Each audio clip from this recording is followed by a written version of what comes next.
할렐루야. 인사하겠습니다. 좋은 날이 꼭 올 겁니다.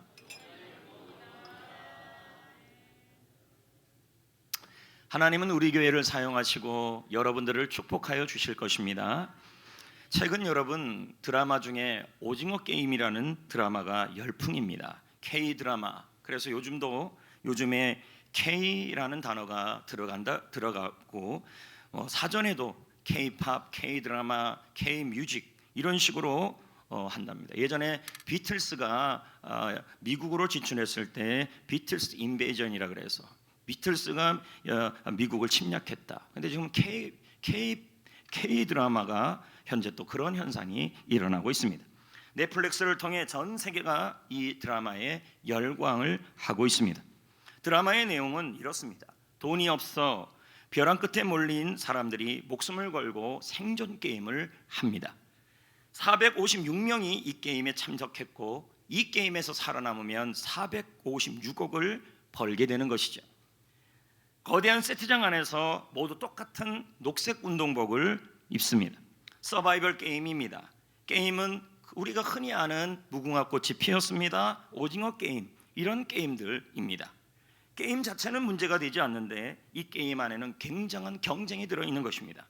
왜냐하면 이 게임에서 지게 되면 그대로 죽음입니다. 우리가 어떻게 안 움직입니까? 무궁화 꽃이 피었습니다 그러는데 여러분 움직입니다. 근데 움직이면 영희의 눈에서 총알이 나와서 죽이는 것입니다. 저도 이 드라마를 본 적이 없는데 하도 목사님들이 옆에서 얘기하니까 다 알아요. 영희의 눈에서 총알이 나오는 거예요. 무궁화 꽃이 피었습니다. 김길자 권사님 움직였어요. 총알이 탁 나가서 죽는 거예요. 그러면 1억이 떨어지는 거예요. 내 앞으로 오는 거예요. 한 사람이라도 틀려야 되는 거예요. 우리 예전에 무궁화 꽃이 피었습니다 할 때는 이 정도까지는 아니었잖아요. 근데 지금은 그들은 그 드라마에서 이렇게 말합니다. 이게 바로 현실이다. 무한 경쟁. 산다는 것은 이렇게 잔인한 것이다. 드라마의 대사입니다. 근데 이 드라마가 사람들에게 공감을 얻고 인기를 끈 이유가 뭘까요? 이 오징어 게임에 대한 평가들이 계속 나오고 있습니다. 대부분의 유사한 얘기가 뭐냐면 그 오징어 게임에 대한 그 삶의 내용들이 우리와 너무 닮아 있다라는 거예요. 지금의 현실과 너무 비슷하다라는 거예요. 집값, 월세값, 전세값, 계란값, 기름값 뭐든지 다 올라가고 청춘들과 인생들은 포기를 하고 있는 것입니다. 결혼을 포기하고 연애를 포기하고 집 사는 걸 포기하고 특히 미국 외교 전문지 포린 폴리스는 미 외교 전문을 입수하여 이 오징어 게임에 대한 미국 외교 전문지가 말한 내용이 나와 있습니다. 내용이 이렇습니다. 오징어 게임에서 한국 정치의 메아리를 보고 있다. 내년 대통령 선거를 앞두고 암울한 경제 상황에 관해서 한국 사회의 좌절감을 반영하고 있다. 무한 경쟁이죠. 거기다가 코로나19까지 왔습니다. 우리는 지옥 같은 현실을 보내고 있습니다. 차라리 자신의 손으로 400억이 넘는 돈을 얻을 수 있는 그 희망이라도 있는 오징어 게임 세트장이 더 낫다고 고백하고 있습니다. 현실은 그런 돈을 만질 수도 없는데 그 세트장에서는 그 400억을 얻을 수 있는 희망이 있기 때문에 그것이 더 낫다라고 고백하는 것이 드라마의 내용입니다. 하지만 이 드라마는 몇 가지 우려를 주고 있습니다. 너무 폭력적이고 너무 선정적이고 너무 자극적입니다. 사람의 생명을 돈보다 못하게 만들어놨습니다. 그런데 이게 열광하고 있는 겁니다. 어떻게 보면 한국의 문화가 전해진다 하지만 한국의 음지의 자아상이 보이고 있는 겁니다. 돈보다 생명이 못하다. 거기다가 여러분 처음 시작부터 끝까지 3-4번 정도 기독교에 대한 부정적 이야기들이 나옵니다. 우리는 이것을 분별하고 봐야 되는 것이죠. 9편까지 지금 나왔다 그러는데 언제 그걸 다 보고 있겠습니까? 요약판이 다 나와 있습니다. 30분, 20분이면 다 끝납니다. 어떻든 여러분 저는 이 오징어 게임이라는 것에 열광하는 이 현실을 보면서 전 세계나 이 대한민국을 뭐를 보냐면 희망이 없어서 450억이라는 것을 찾을 수 있도록 희망을 걸고 살아가는 그 모습들을 보면서 무한 경쟁을 보면서 지금의 자신을 보고 있는 거겠죠. 오늘 말씀해 보면 요셉이 등장하죠. 요셉의 아버지는 누굽니까 여러분? 야곱이고 야곱의 아버지는 이삭입니다. 이들 3명은 모두 다 이 오징어 게임 같은 무한 경쟁의 시대에 살고 있는 것이죠. 살았었습니다. 어떻게든 살아남으려는 것입니다. 여러분은 어떻습니까? 우리도 똑같다라는 것입니다. 무한 경쟁, 그리고 약육강식 경쟁 속에서 서로 부둥켜 싸워 이겨서 뭔가를 차지하는 이 시대, 생명이 아무렇지도 않아요, 돈 때문에. 그러면서 이 모습을 보면서 이 세 명, 야곱, 이삭, 요셉을 보면서 우리는 세 가지 인생을 볼 수 있다는 것이죠. 그 첫째가 뭐냐면 자수성가입니다. 창세기 47장 9절을 읽어봅시다. 야곱이 바로를 만나서 한 말이에요. 자, 읽어볼까요? 시작. 야곱이 바로에게 아뢰되 내 나그네 길의 세월이 310년이니까 내 나이가 얼마 못 되니 우리 조상의 나그네의 길에 연조에 미치지 못하나 험악한 세월을 보냈다. 이렇게 나오고 있어요. 야곱이 지금 바로한테 뭐라 그래요? 요셉 덕분에, 아들 총리 덕분에 바로 파라오를 만나게 되죠. 이집트의 왕을 만나게 되죠. 그 앞에서 파라오가 묻습니다. 야곱이여, 당신의 나이가 어떻게 됩니까? 그러면서 자신의 인생을 돌이켜보면서 했던 말이 9절이에요. 나는 험악한 인생을 보냈다. 이 험악하다라는 히브리어 뜻은 뭐냐면 라예요. 나쁘다, 해롭다. 이 말은 뭐예요? 나는 내 인생은 남을 해롭게 하는 인생이었다.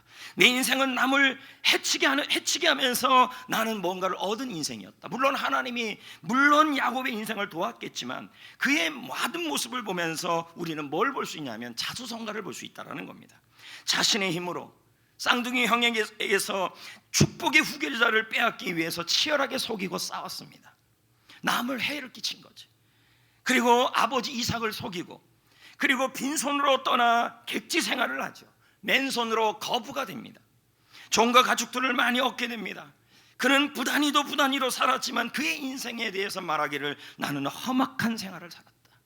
나는 뭔가를 얻었지만, 뭔가를 이루어냈지만, 거부가 되었지만 남을 해를 끼치고 남에게를 나쁘게 하는 그러한 인생을 살았다. 맨손으로 나는 여기까지 왔다. 물론 하나님이 도와줬지만 내가 이룬 것이 더 많다. 이렇게 말하는 거죠.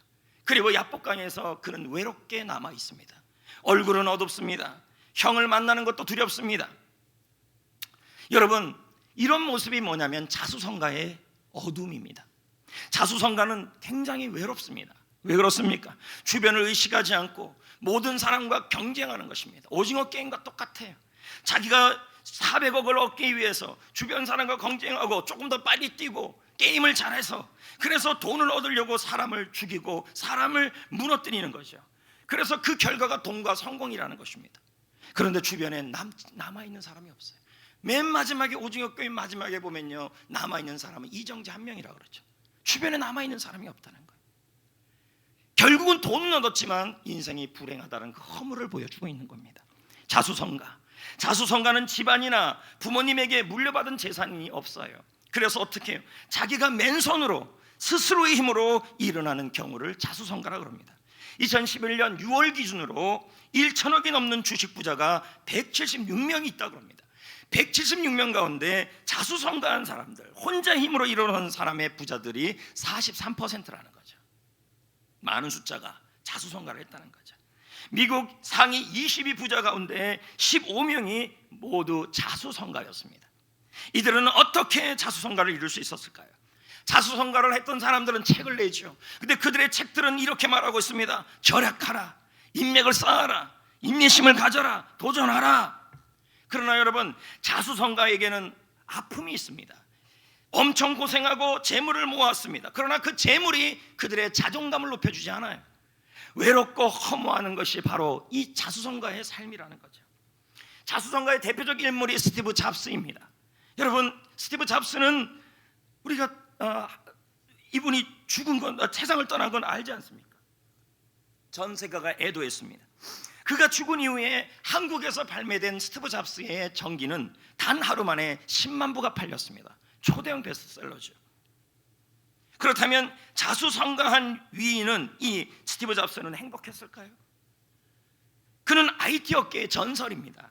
하지만 휴대폰 제조업체와 소송을 제기한 직후 이렇게 말합니다. 필요하다면 죽는 순간까지 남아있는 모든 애플 자금을 동원해서라도 상황을 바로잡겠다.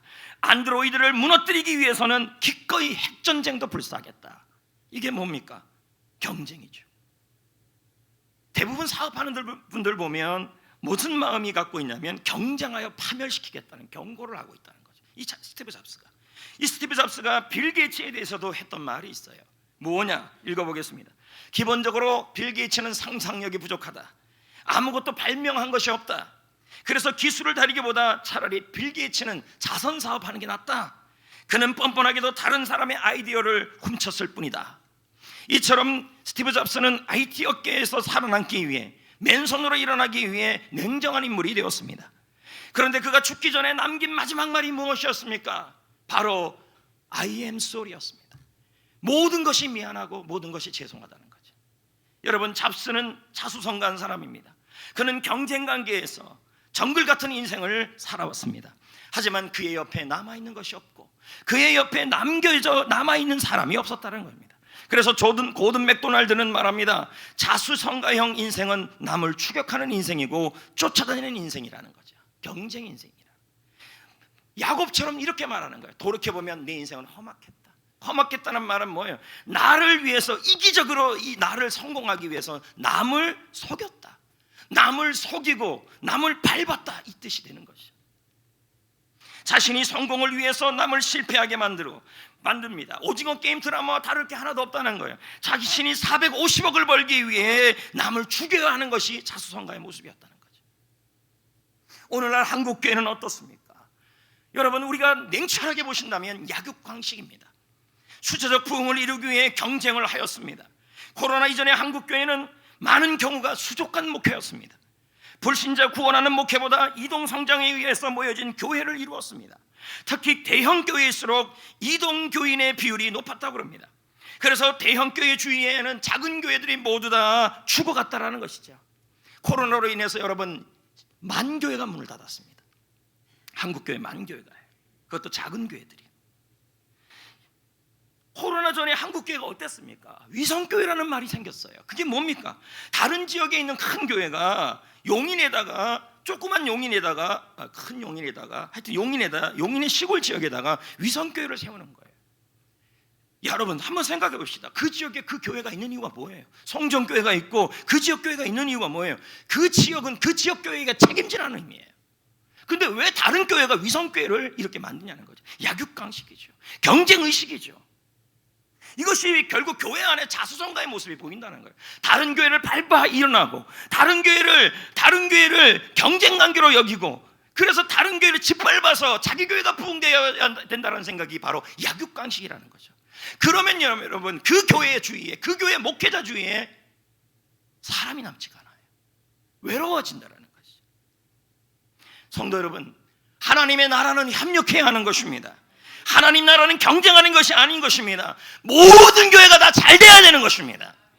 우리 교회에 나와야 합니다. 교회가 뻔히 붙여있는데도 그 교회 가서 우리 교회 나오고 우리 교회 나와야 된다고 전도하는 것은 전도가 아닌 것입니다. 경쟁이죠. 하나님의 나라가 아니죠. 근데 이런 일이 뻔뻔하게 자행됐던 일이 바로 코로나 전에 우리 한국교회 모습이죠. 21세기 목회연구소 김두현 소장은 말합니다. 교회 성장은 회심에 의한 것이지 다른 교회에서 이전해온 교인들에 의한 것이 아니다. 교회 주님의 지상명령의 대상은 구원을 받지 못한 사람이다. 교회 안에 들어와 있는 성도들이 옮기는 것이 아니다. 수족관에 물고기를 이동시키는 목회를 버리고 물고기를 낚는 목회를 해야 한다. 그때 하나님이 그 교회를 높이 들어 사용하실 것이다. 할렐루야. 교회는 다른 교회를 짓밟고 약육강식으로 하는 게 아니라 하나님의 나라는 다른 교회를 세우고 협력하고, 할렐루야, 그게 하나님의 나라예요. 근데 지금 한국교회는 어떻게 되어 있습니까? 약육강식이에요. 경쟁이에요. 저 교회를 짓밟고 교회가 있는데도 주보 갖다 놓고 전도지 갖다 놓고, 그리고 분명히 성전교회 다니는데도 다른 뭐 큰 게 오라 그러고, 이게 한국교회였어요. 제가 지난주에도 어떤 게 얘기했잖아요. 과연 하나님이 기뻐하시겠냐, 이런 경쟁 관계를. 두 번째는 여러분, 부수성가입니다. 부수성가는 뭐예요? 부모의 도움으로, 부모의 재산으로 일어나는 걸 말하죠. 창세기 25장 20절을 읽어볼까요? 시작. 이삭은 40세에 리브가를 맞이하여 아내를 삼았으니 리브가는 마딴 아람의 아람 족속의 부두의 딸이요 아람 족속 중 라반의 누이라. 누이였더라. 여러분, 아까 저는 우리 야곱을 나누었어요. 자수성가의 대표적인 인물이다. 두 번째는 이삭을 나누는 겁니다. 독자로 태어났다. 여러분 100세가 넘은 나이에 그 독자 얼마나 이쁘겠습니까? 그러니 어떻게 해요? 뭐라도 하나 더 해주고 싶고, 아버지 아브라함의 재산을 물려주고 싶고, 땅도 물려주고 싶고. 그런데 여러분 이 이삭이요 자그마치 40년을 아버지 밑에 있었어요. 우리는 이삭하면은 생각하기로 뭐라고 생각하냐면, 참 위기도 조금 있었지만 다른 족장에 비해서 치열하지가 않았어요. 평범한 생일을 생겼어요. 물론 자신의 손으로 농사를 지어서 하나님의 은혜로 100배의 복을 받기도 했어요. 그럼에도 불구하고 이삭은 그 누구보다도 아버지 아브라함의 도움을 많이 받았어요. 그래서 오스왈드 샌더스 목사는 이삭에 대해서 평가를 하기를 이렇게 평가를 해요. 자, 제가 읽어보겠습니다. 이삭은 지도자라기보다는 추종자였다. 그는 아버지의 지도 아래 40년을 살았기 때문에 완전히 독립된 인격을 개발하지 못했다. 여러분 40년의 아버지 밑에 있었단 말은 거의 마마보이일 가능성이 높아요.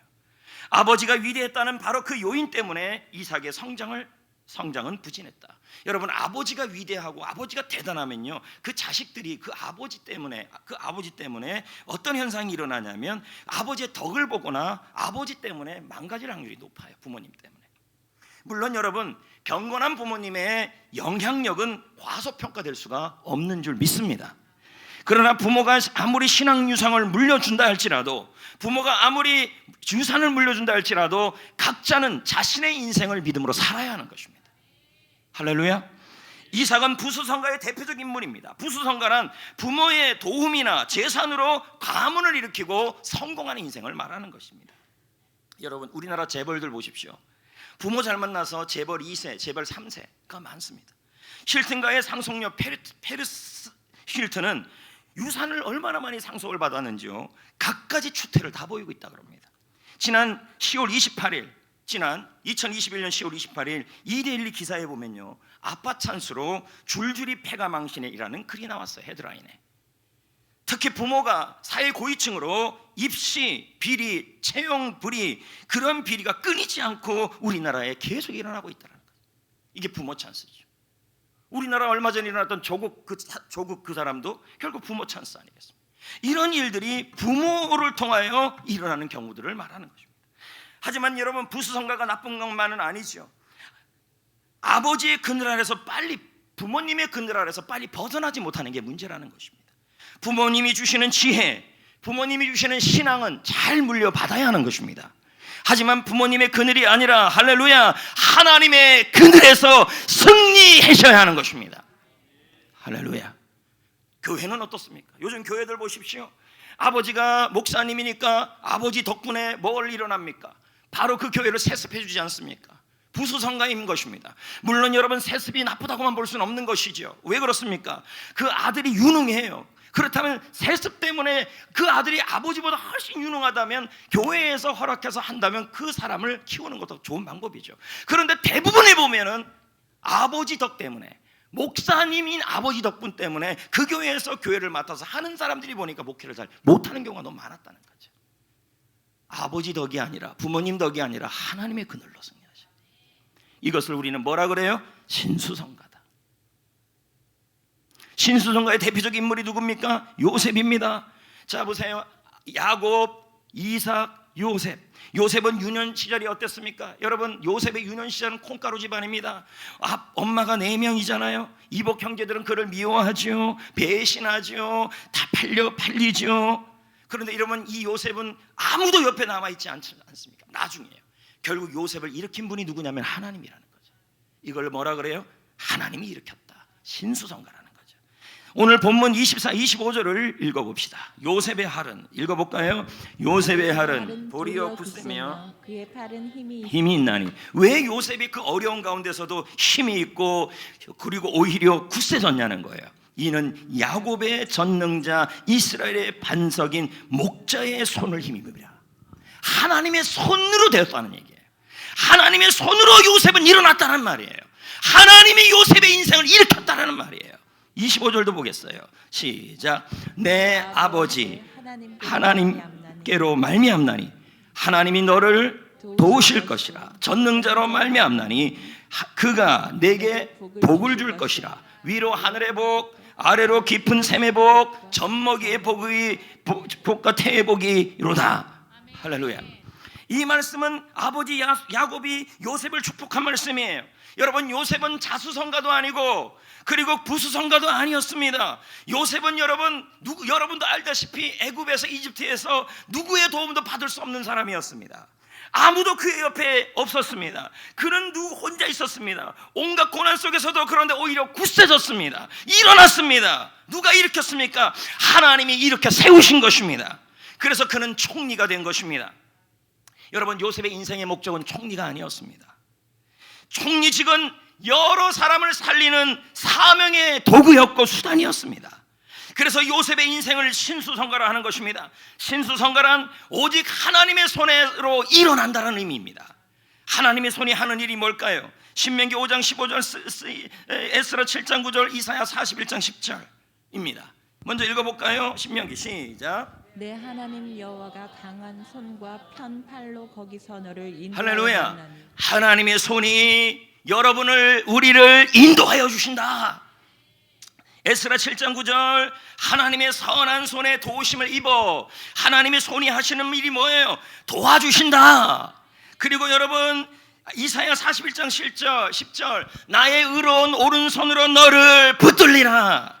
여러분, 하나님의 손은 인도하여 주시고 하나님의 손은 도와주시고 하나님의 손은 붙들어 주시고 하나님의 손은 일으켜 주시는 것입니다. 신수성가는 하나님의 손으로 일어나는 거예요.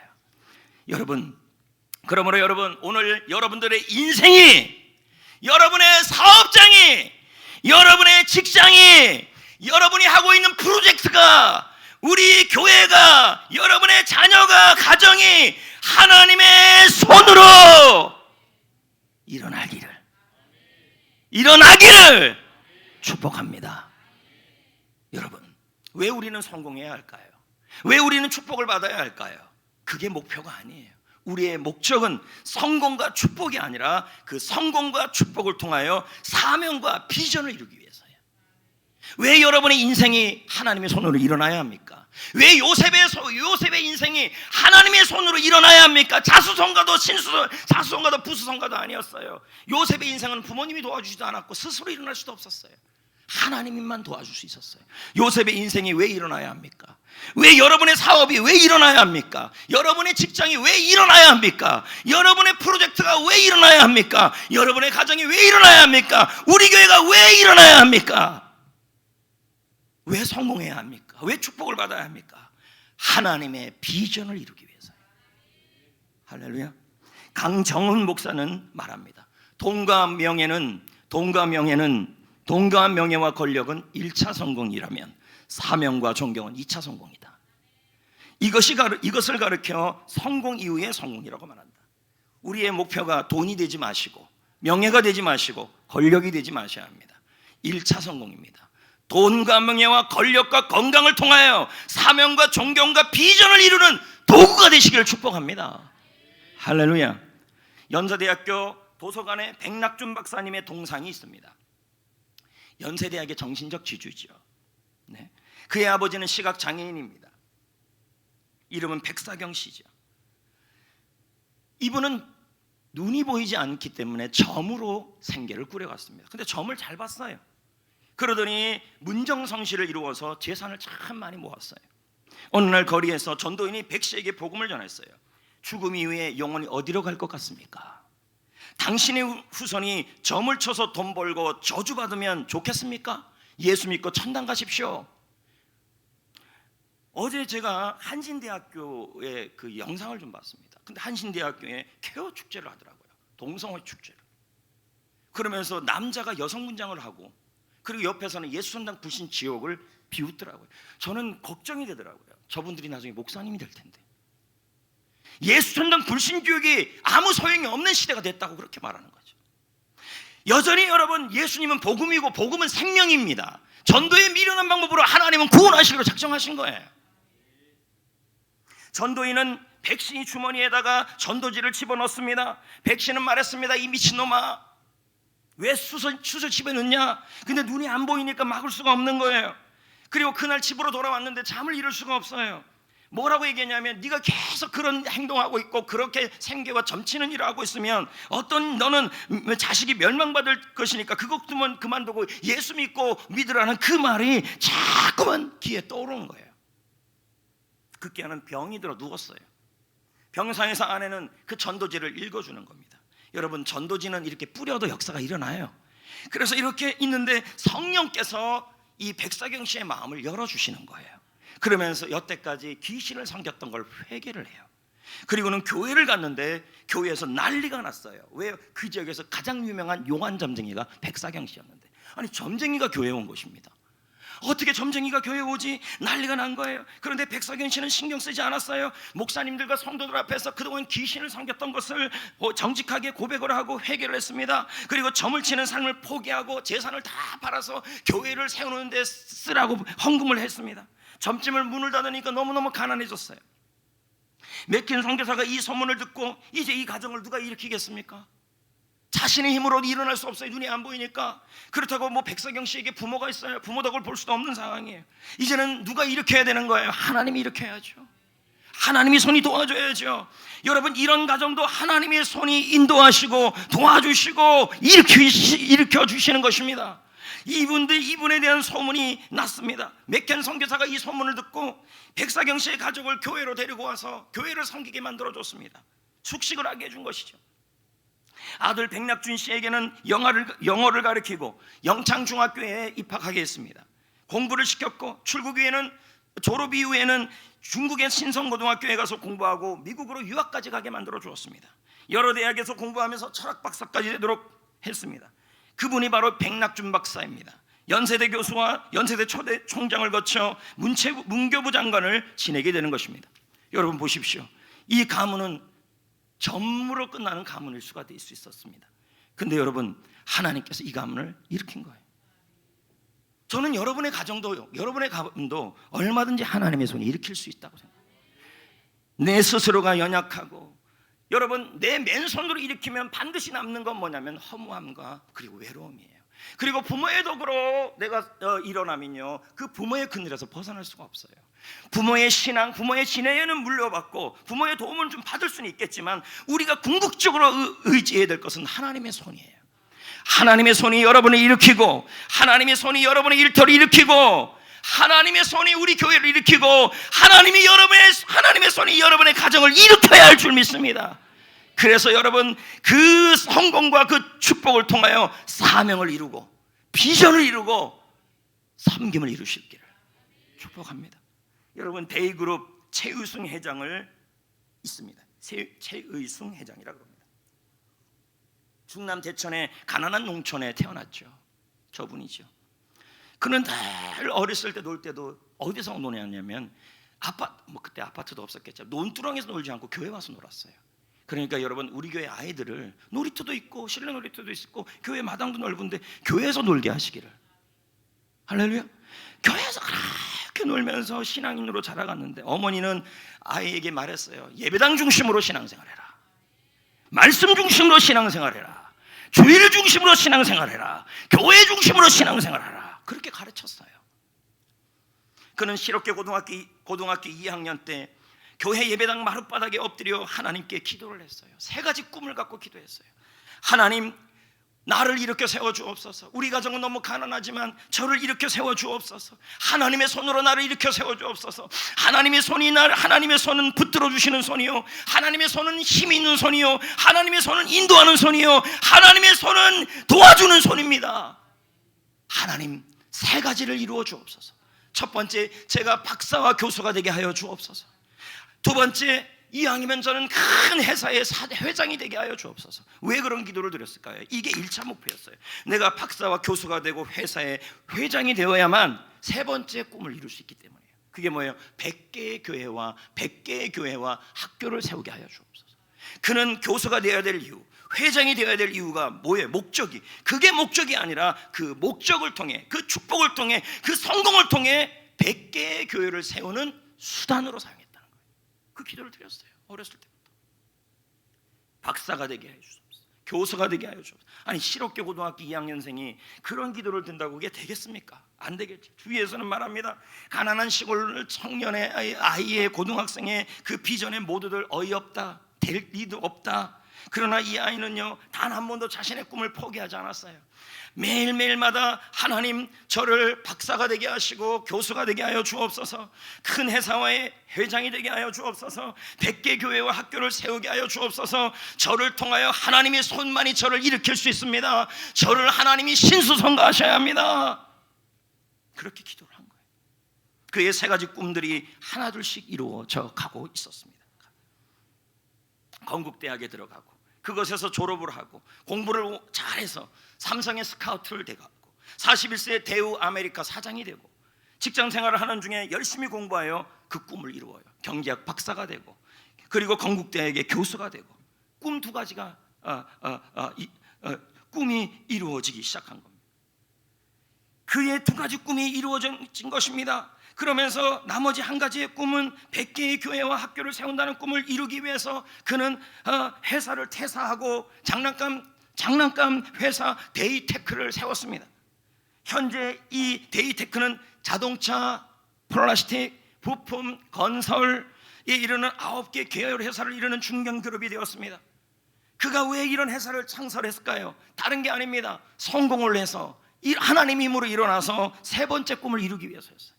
세 번째 꿈은 아직도 진행되고 있습니다. 1990년부터 설날과 추석이면 어김없이 세계로 선교여행을 떠나고 지방으로 선교여행을 떠나서 그래서 교회를 세웠는데 2011년 12월까지 27개국에 84개 교회를 세웠다고 합니다. 그는 단 하루도 꿈의 성취를 위해 기도를 멈추지 않았습니다. 그는 말합니다. 가난한 농촌 소년에게 당시의 꿈은 너무 무모했다. 하지만 하나님은 두 가지 꿈을 이루어 주셨다. 하나님의 손이 일으켜 세웠다. 하나님이 나를 일으켰다. 하나님의 손이 내 인생을 일으켰다. 하나님이 나를 신수성가하게 했다. 지금도 그 꿈이 이루어지고 있다. 세 번째 꿈은 아직도 이루어지고 있다. 이들은 모두 하나님의 꿈을 위해 달려갔습니다. 성공을 사명의 수단으로 여겼고 축복을 비전의 도구로 여겼고 그래서 하나님은 이들 모두를 그의 손으로 일으켜낸 것입니다. 성도 여러분, 저는 여러분들이 크게 아멘 하시기를 부탁드립니다. 하나님께서 우리 교회를 일으켜 주시기를 축복합니다. 하나님께서 우리 성도들을 일으켜 주시기를 축복합니다. 하나님이 여러분의 직장 생활을 일으키기를 축복합니다. 하나님이 여러분의 프로젝트를 일으키기를 소망합니다. 하나님이 여러분의 학업을 일으키기를 소망합니다. 하나님이 여러분의 가정을 일으키기를 소망합니다. 할렐루야. 그래서 여러분의 축복이 섬김의 도구, 비전의 도구, 사명의 도구가 되기를 원합니다. 신수성가할 수 있기를 축복합니다. 하나님의 손은 돕는 손입니다. 하나님의 손은 힘을 주는 손입니다. 하나님의 손은 인도하는 손입니다. 하나님의 손은 일으키는 손입니다. 하나님이 여러분을 일으키기를 원하십니다.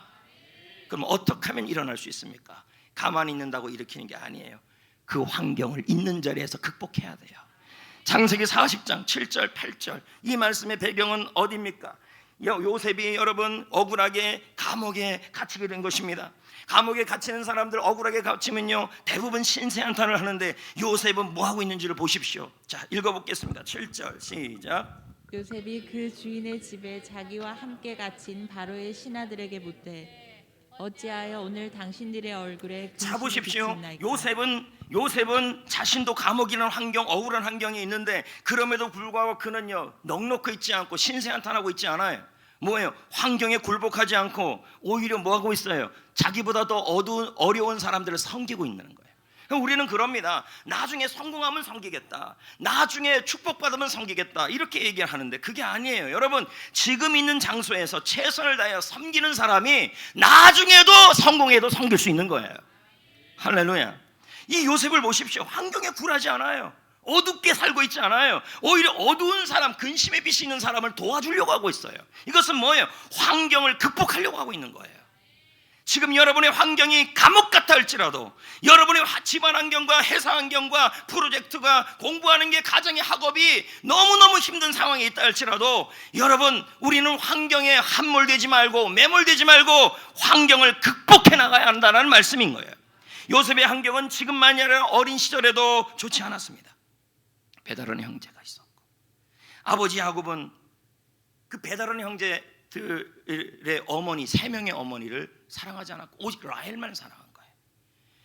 그러니까 얼마나 라헬이나 요셉이 이쁘겠어요, 야곱이요. 그러니 형들은 요셉에 대해서 피해의식을 갖고 있죠.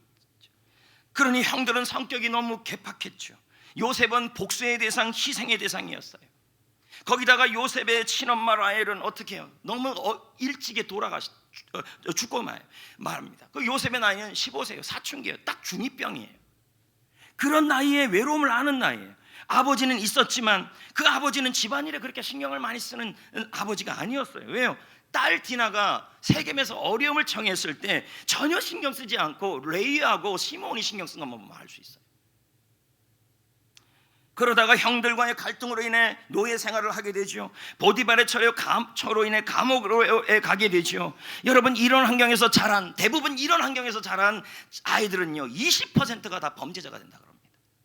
10명 중에 2명. 지금 여러분의 환경은 어떠냐는 거죠. 너무도 힘든 환경들. 그런데 우리는 이 환경에서 만약에 환경을 극복하지 못하면 우리도 죄를 짓고 범죄하는 사람이 될 수 있다는 거죠. 그런데 여러분, 그런 고하나 편부나 편모, 아버지만 있고 어머니만 있는 아이들 중에서 환경에 영향받지 않고 환경을 이겨낸 사람들이 80%라는 거예요. 특히 여러분, 역사를 움직인 300명 중에서 알렉산더 대왕, 루이 14세, 조지 워싱턴, 빅토리아 여왕, 루소, 파스칼, 톨스토이 전부 고아입니다. 분명히 어려운 환경인데도, 지옥 같은 환경인데도, 감옥 같은 환경인데도 한쪽은 무너지고 한쪽은 환경을 극복하고 일어났다는 거죠. 하이 종단 연구회라는 실험, 심리학 역사상 최고 규모의 실험이 있었습니다. 미국의 심리학자 에미 워너 교수가 하와이의 한 섬에서 불행한 환경에 놓인 아이들을 대상으로 수십 년에 걸쳐 실험을 했죠. 제가 한번 얘기한 게 있어요. 그 실험의 결과가 놀라웠습니다. 불우한 환경, 편부, 편모, 고아, 그리고 가정 형편이 어렵고 지옥 같은 삶에서 살아갔던 아이들 중에서 3분의 1이 좋은 환경에서 자란 아이들보다 훨씬 더 훌륭하게 되었다는 거죠. 그의 비결이 무엇인가를 연구했더니 그 어려운 환경에서도 그들을 이해해주고 사랑해주고 힘을 주는 사람이 한 명 있었다는 거예요. 어른이. 요셉은 어떻습니까? 요셉은 그를 이해해주는 사람이 이집트 땅에 한 명도 없었습니다. 그를 사랑해주는 사람이 아무도 없었습니다. 그에게 힘을 주는 사람이 한 명도 없었습니다. 하지만 여러분, 그에게는 하나님이 계셨습니다. 하나님의 손이 그를 인도했고 하나님의 손이 그를 도와줬고 하나님의 손이 그를 붙잡았기에 요셉은 그 불우한 환경을 극복하고 이겨냈다라는 것입니다. 성도 여러분, 하나님은요 지금의 환경에서 좌절하는 사람을 도와주는 게 아니라 지금의 환경에서도 환경을 극복하는 사람에게 힘을 주고 도와주고 인도하시고 일으킵니다. 에스라 8장 22절을 볼까요? 다 같이 읽어볼까요? 그 증거가 나옵니다. 우리 하나님의 손은 자기를 찾는 모든 자에게 선을 베푸신다. 이건 뭐예요? 하나님의 도움으로 환경을 극복하려는 사람에게 하나님은 선을 베푼다는 거죠. 하나님이 도와준다는 거예요. 하나님이 일으킨다는 거예요. 신세한탄하고 어려워하고 있는 것이 아니라는 것입니다. 이와 같이 여러분, 지금의 환경을 하나님의 도움으로 극복하려는 사람을, 지금 있는 곳에서 꽃을 피우는 사람을 하나님께서 일으키고 도와주는 거예요. 저는 여러분, 하나님이 여러분의 가정을, 여러분의 프로젝트를, 여러분의 직장을, 여러분의 삶을, 여러분의 자녀를, 여러분이 하고 있는 공부를, 여러분의 장사를 하나님의 손이 여러분을 일으키기를 축복합니다. 그러기 위해서 지금의 환경 속에서도 극복하려고 하셔야 돼요. 하나님 앞에. 그럼 여기서 질문이 하나 생겨요. 목사님, 환경을 극복하는 것이 뭡니까? 어떻게 할 때 환경을 극복할 수 있습니까?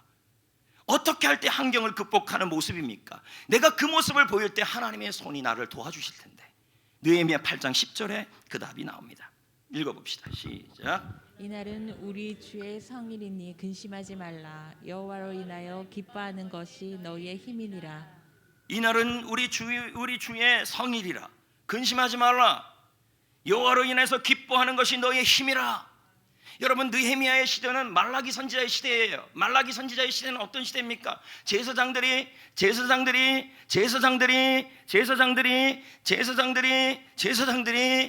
예배를 형식적으로 드리고 흠 없는 제물이 아니라 흠 있는 제물을 드리고 하나님이 그 예배를 받지 않으시는 그런 시대가 바로 이 말라기 시대인데, 느헤미야와 말라기는 같은 시대입니다. 이런 상황에서 신앙생활을 하고 본토에 돌아왔지만 성전을 세웠지만 스룹바벨 성전은 너무 작았고, 그리고 여러분 그 예루살렘과 사마리아 지역을 재건하려 했지만 역시 어려운 그런 환경 속에 있었던 것입니다. 그러면서 예전에 우리가 무너진 이유가 뭐냐 했더니 바로 우리가 하나님의 말씀을 버렸기 때문이라는 사실을 알고 울고, 그러니까 하나님이 말하는 것입니다. 이런 어려운 환경에서도, 무너져가는 환경에서도, 지금 있는 그 포로에서 귀환한 그 장소에서, 그 지금 있는 그곳에서 모든 것이 준비되어 있지 않는다 할지라도 하나님으로 인하여 기뻐하라. 그것이 바로 뭐예요? 그 환경을 극복하는 모습이라는 것입니다.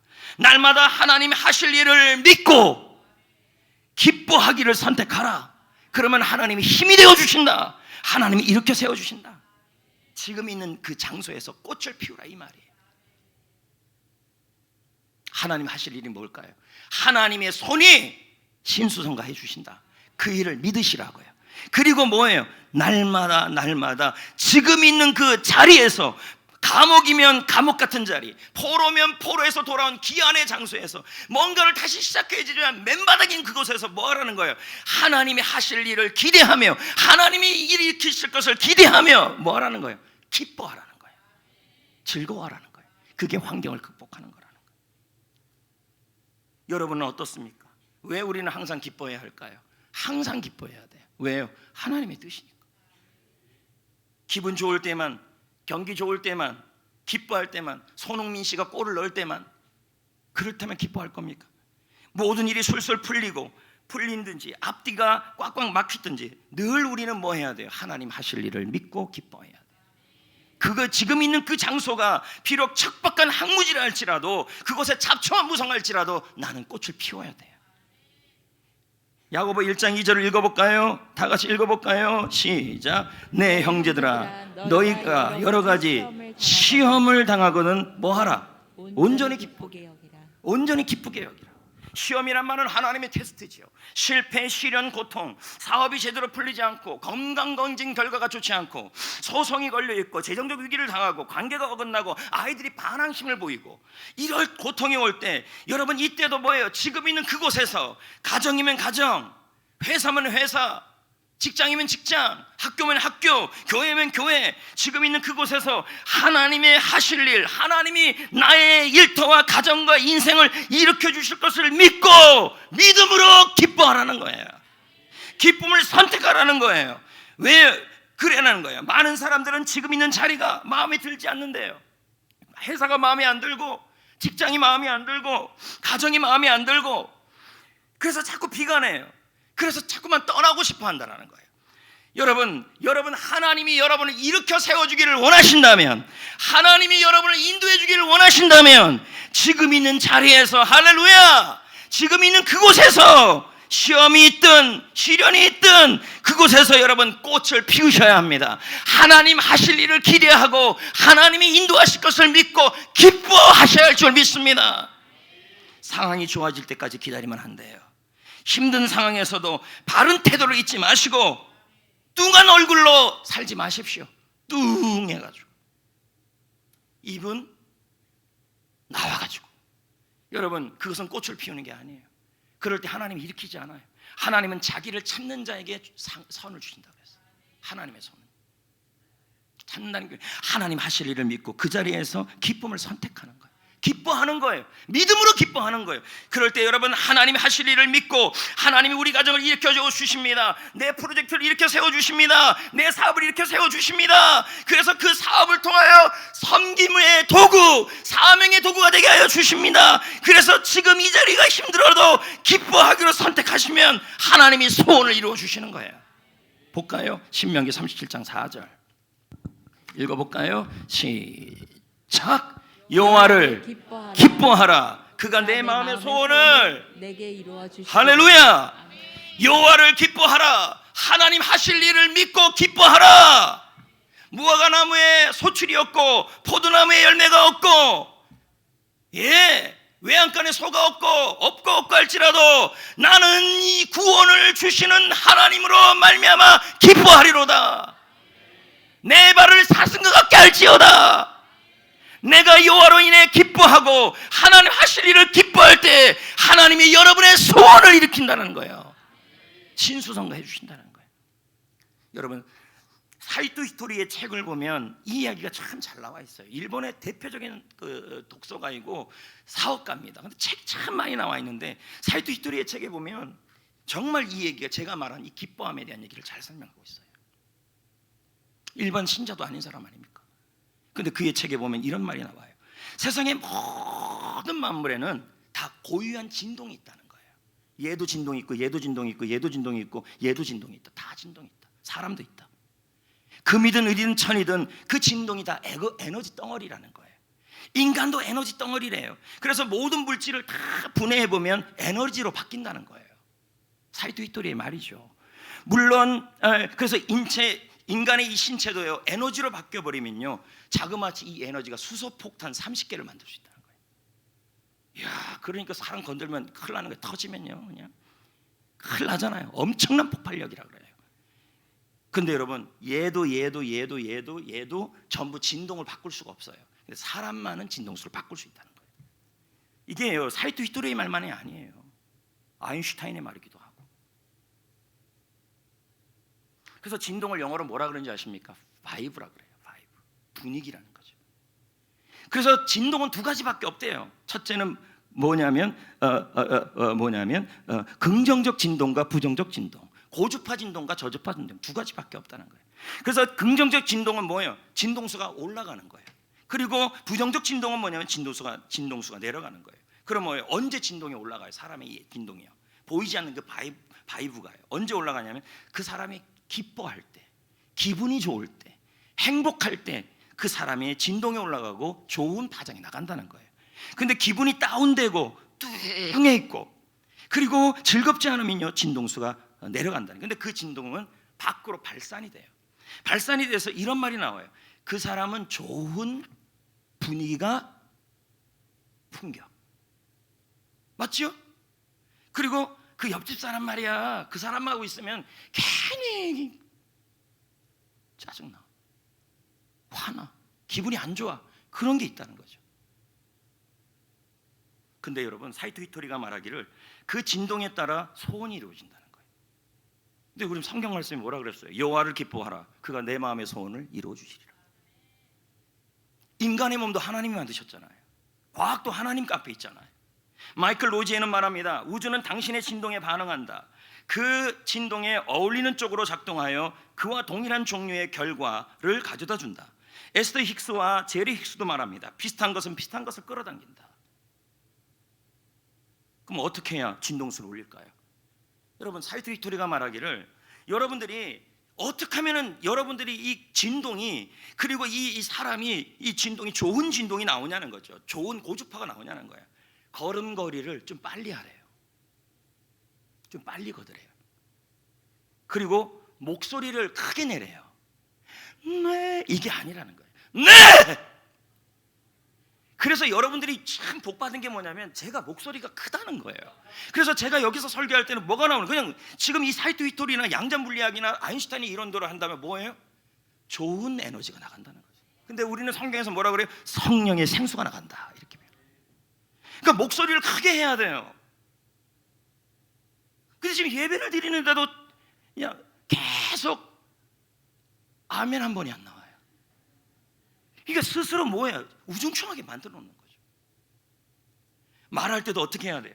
씩씩하게 말하는 거예요. 밝게 말하는 거예요. 야, 요즘 경기가 어려울 것 같아. 경기가 어려워도 하나님이 도와주시면 됩니다. 씩씩하게, 밝게, 힘차게 말하라는 거예요. 이게 뭐예요? 기뻐하는 거예요. 음식을 먹을 때도요, 맛있게 먹는 거예요. 아이고 맛있다, 아이고 맛있다. 이게 기뻐하는 거예요. 그리고 뭣도 좀 내야 돼요. 2대8 가르마도 좀 하고 다 기름도 좀 바르고. 할렐루야. 그 기름 뭐라 그래요? 그거 그 딱딱한 왁스 같은 거, 머리기름. 그래, 그거 호마드도 좀 바르고. 할렐루야. 그런 것도 좀 바르면서, 그러니까 여러분 말을 할 때도 좀 씩씩하게 밝게, 예배를 어떻게 드려야 돼요? 씩씩하고 밝게. 하나님을 기뻐해야 돼. 있는 자리에서 기쁘게 드리셔야 돼요. 뚱해서 드리시면 여러분 그냥 이 과학적인 얘기로 한다면 그 사람은 뭐예요? 에휴, 나쁜 거예요. 나쁜 결과만 생기는 거예요. 자세도요, 이렇게 앉으면 안 돼요. 여러분 세우등 딱 펴고, 할렐루야, 바르게 앉고, 자꾸 구부정하게 있는 것 자체가 뭐 움츠러들게 한다는 거죠. 그 자세가 좀 뭐예요? 손 딱 하고 벌써 나는 자겠다, 이 자세. 자세 앉을 때도요, 세우등이 아니라, 사이도 히토리의 말이에요. 세우등이 아니라 바르게 앉고, 음악도 들을 때 좀 밝은 음악을 듣고, 예? 비전의 군대 같은 거, 퍼미션 투 댄스, BTS 노래 말고, 예? 파티도 좀 하고. 목사님 파티에 돈 많이 들잖아요. 여러분 미리 될 일을 기대하며 초코파이 두고 파티해도 파티예요. 파티를 해도 사람이 기분이 그렇게 좋아진다는 거예요. 지난번에 상 받으러 경찰서에 갔더니 제가요 놀랬어요. 제 앞에 여러분 빨간 게 막 있는 거예요. 나는 이게 포도주인 줄 알고.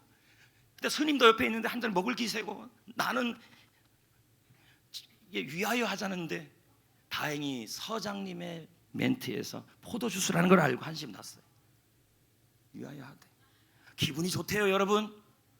파티하니까 아무것도 아닌데 위하여 한번 하니까, 물컵 갖고도 위하여 하면 그렇게 기분이 좋아지는 거죠. 지금 자리에서 꽃을 피운다는 것은 지금 어디에 있든 하나님이 뜻이 있어 여러분을 거기 두신 거예요. 직장이든 사업이든 교회든 일터든 가정이든 상황에 따라 기분이 오락가락하지 말고 그 자리에서 기뻐하시기를 축복합니다. 그 자리에서 최선을 다하시길 바랍니다. 말할 때도 씩씩하고 밝게, 할렐루야. 음식을 먹을 때도 맛있게, 걸음도 힘차게, 목소리도 크게, 할렐루야, 할렐루야. 예배 드릴 때도 좀 밝게, 뚱하게 하지 말고, 뚱뚱하지 말고, 뚱하게 하지 말고, 즐겁고 밝게 신나게, 무섭게 앉아있지 말아요. 싸우러 왔어요 예배 시간에? 아니잖아요. 주님께 예배하러 온 거잖아요. 성도 여러분, 우주는 하나님이 만들었잖아요. 하나님이 온 우주를 사용해서 우리를 일으킨다는 내용이 이 내용이에요. 신수성가를 주시려고 하고 소원을 이루어 주시려고 해요. 여러분 그 성공이, 그 소원이 비전의 도구로 사용해 주기를 원하셔요. 그렇다면 우리가 할 일이 있다는 거예요. 감옥 같은 환경이라서도, 지옥 같은 환경에서도, 내 옆에 잡초가 무성하다 할지라도, 내 옆에 아무 쓸모없고 나에게 복수심만 주는 그런 잡초 같은 사람들이 있다 할지라도 하나님 하실 일을 믿고 날마다 기뻐하시고 매일매일 기뻐하시기를 선택하셔야 돼요. 힘차게 사셔야 돼요. 밝게 사셔야 돼요. 즐겁게 사셔야 돼요. 즐겁게 말해야 돼요. 이제 말씀을 맺겠어요. 인생에는 자수성가가 있죠. 자수성가는 그러나 외롭습니다. 경쟁 관계를 만들어냅니다. 부수성가도 있죠. 부모의 유산을 물려받고 신앙을 물려받는 거죠. 좋은 점이 있어요. 하지만 부모의 그늘 아래서 벗어나지 못한다면 여러분 인생은 불행해지는 거죠. 신수성가도 있습니다. 여러분 하나님의 손으로 일어나는 것입니다. 하나님이 여러분을 일으키기를 원하십니다. 여러분의 인생을 일으키기를 원하십니다. 여러분의 건강을 일으키기를 원하십니다. 여러분의 사업을 이렇게 크게 하면 하세요. 씩씩하게 하면 하세요. 할렐루야. 여러분의 가정을 일으키기를 원하십니다. 셀을 일으키기를 원하십니다. 자녀를 일으키기를 원하십니다. 그래서 그 일으킴을 통하여 비전의 도구가 되게 하기를 원하십니다. 지금 있는 자리 하나님의 뜻으로 있는 거예요. 이 자리만 피하면 좋아질 거라고 얘기하지 마세요. 지금 있는 그곳에서, 지금 여러분이 있는 그 감옥 같은 현실에서, 지금 여러분이 있는 그 장소에서 여러분이 꽃을 피워야 하는 거예요. 아름답게 하나님 하실 일을 믿고, 그리고 기쁨을 선택하셔야 돼. 잡초가 우거진 한복판에서 아름다운 꽃을 피우세요. 부정적이고 비관적인 동료들 옆에서 한박 웃음을 지으세요. 호의를 베푸세요. 우리가 할 일은 잡초를 뽑는 게 아닙니다. 주님도 가라지를 내버려두라 그랬잖아요. 내가 알아서 하겠다. 가라지를 뽑는 게 아니고 잡초를 뽑는 게 아니라 내가 있는 그곳에서, 내가 있는 그 장소에서 할렐루야 꽃을 피우는 것입니다. 씩씩하게 말하시고 밝게 말하시고, 여러분 할렐루야 음식도 맛있게 먹고, 이런 음식 처음 먹어봐요. 뭣도 좀 무슨 뭐죠? 아로마 장로님 뭐예요? 아까 그거요? 호마드 왁스 바르고 이렇게 좀 멋을 내라고요. 새우등록 딱 펴고 딱 음악 듣고 비전의 군대 부르고 감사하고 그렇게 하시기를 축복합니다. 그렇게 기뻐할 때 하나님의 손이 도와줄 겁니다. 하나님이 일으킬 것입니다. 힘을 줄 겁니다. 우리가 할 일은 잡초를 뽑는 게 아니라 꽃을 피우는 겁니다. 잠깐 기도합시다.